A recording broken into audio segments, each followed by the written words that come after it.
तो देखिए जॉन्डिस को इक्टरस भी कहते हैं। बाकी इक्टरस तब कहते हैं जब जो है आई का जो म्यूकस मेम्ब्रेन है, जो बल्बर कंजक्टाइवा है, वहाँ पे येलोइशनेस आ जाती, तब उसको मेनली इक्टरस कहते हैं। पर जॉन्डिस और इक्टरस को हम इंटरचेंजेबल टर्म्स की तरीके से भी यूज़ करते हैं।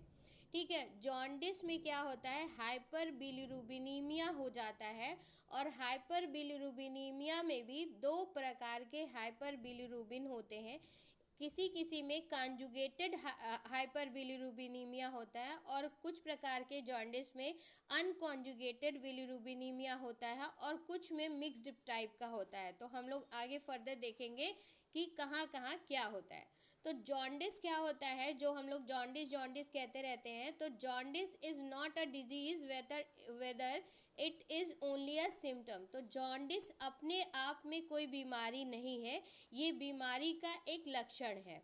जैसे अक्सर सपोज दैट जॉन्डिस क्या, हेपेटाइटिस किसी को हुआ तो उसका एक सिम्टम जॉन्डिस हुआ, कोई अदर प्रॉब्लम लीवर में हुई तो उसका जो है जॉन्डिस हुआ, किसी को हीमोलिटिक एनीमिया हो गया तो उसका जो है सिम्टम एक जॉन्डिस हुआ, किसी को हेपेटोसेलुलर डिजीज़ हो गई तो उसका एक सिम्टम जॉन्डिस हुआ, कहीं पे उसके बाद जो है बाइल के कंडक्शन में कहीं ऑब्स्ट्रक्शन आ गया तो उसका एक सिम्टम जो है जॉन्डिस हुआ।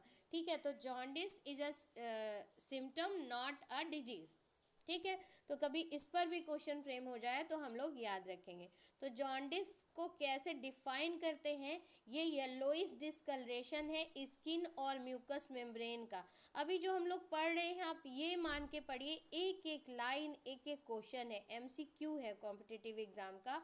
तो जॉन्डिस में क्या होता है उसमें ऑप्शंस दे देंगे आपको, तो फिर आपको बताना है क्या होता है, yellowish discoloration of skin and mucus membrane. और वो येलोइश डिस्कलरेशन ऑफ स्किन क्यों है, कभी बहुत सिंपल क्वेश्चन नीट के लेवल का है पर यहाँ यूजी नीट में आता है, पर यहाँ हम लोग का एग्ज़ाम पीजी नीट टाइप का है, पर उसमें भी पूछ सकते हैं डेफिनेटली।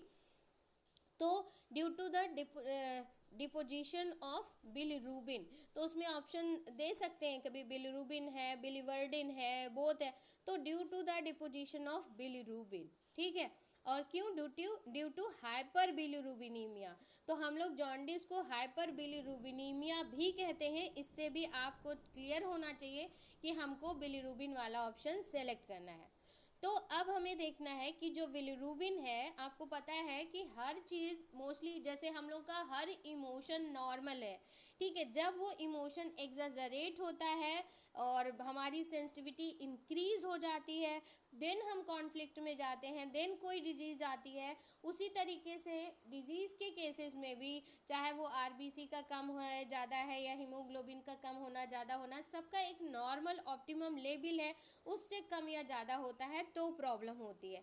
तो यहाँ पे normal level of serum bilirubin क्या है, वो है लेस देन 1 mg पर डेसीलीटर, 1 डेसीलीटर में 1 mg से कम होना। और यदि ये इंक्रीज करता है 2.5 mg पर डेसीलीटर से, तो क्या होता है, तब जाके येलोइश डिस्कलरेशन होता है बल्बर कंजक्टाइवा का और म्यूकस मेम्ब्रेन का। तब हम इसको देख लेते हैं वहाँ पे। ठीक है, और आंखों की कौन सी कंजक्टाइवा में देखते हैं, ये भी अपने आप में question.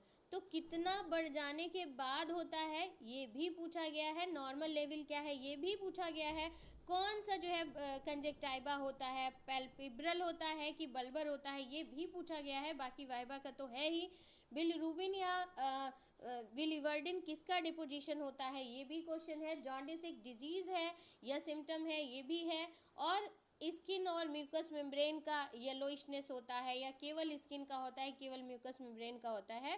This all are the questions. ठीक है, अब देखिए कॉन्जुगेटेड बिलिरुबिन को डायरेक्ट बिलिरुबिन भी कहते हैं और अनकॉन्जुगेटेड को इनडायरेक्ट बिलिरुबिन भी कहते हैं। तो अन भी लगा है इधर और इन लगा है उधर, तो इस तरीके से आप याद रख सकते हैं, कॉन्जुगेटेड डायरेक्ट बिलिरुबिन है और अनकॉन्जुगेटेड इनडायरेक्ट बिलिरुबिन है। ठीक है, इनडायरेक्ट क्यों कहा, डायरेक्ट क्यों कहा, क्योंकि जिसकी वैल्यू हमको डायरेक्ट मिल जाती है वो हम जो है उसको डायरेक्ट बिलिरुबिन कहते हैं। तो जो हमको पैथोलॉजी में जो भी हमारे मशीन्स हैं, इंस्ट्रूमेंट्स हैं, उससे हम कॉन्जुगेटेड बिलिरुबिन का अमाउंट जानते हैं और टोटल का जानते हैं, और टोटल में से डायरेक्ट को घटा देते हैं तो हमको इनडायरेक्ट वैल्यू मिल जाती है। Therefore unconjugated bilirubin known as indirect bilirubin. तो ये उसका रीज़न है। अब देखिए इसमें मेजर स्टेप्स कहाँ कहाँ हैं। आपने देखा फिजियोलॉजी ऑफ बिलिरुबिन, तो उसमें प्रोडक्शन ऑफ बिलिरुबिन हुआ। तो प्रोडक्शन ऑफ बिलिरुबिन क्यों होता है, क्योंकि आपने देखा पूरा फिजियोलॉजी ऑफ बिलिरुबिन में कि यहाँ पे हीमोग्लोबिन के डिस्ट्रक्शन से ही बिलिवर्डिन बना, फिर जो है बिलिरुबिन अल्टीमेटली हुआ। तो जो प्रोडक्शन ऑफ बिलिरुबिन है वो उसका जो है एक्सेस क्यों हो सकता है, अगर ड्यू टू एनी रीज़न जो हमारा मेन। हेलो बे, हेलो बेटा उसको हम लोग हेलो। डिटेल में नहीं डिस्कस किए हैं, ठीक है, ये नहीं इम्पॉर्टेंट है। मैम, मैं ये पूछ रही हूँ जॉन्डिस के आगे पीछे का एक दो वो बता दीजिए, मुझे मिल ही नहीं रहा, मैंने कहाँ लिखा है। बेटा एक्चुअली जीआईटी में जो है वो स्टार्ट ही आपका जॉन्डिस से हुआ है, ठीक है। ओके मैम, ये फॉरगेट मिडगट के पहले ही है क्या? हाँ हाँ बेटा, पहले पहले पहले काफ़ी पहले।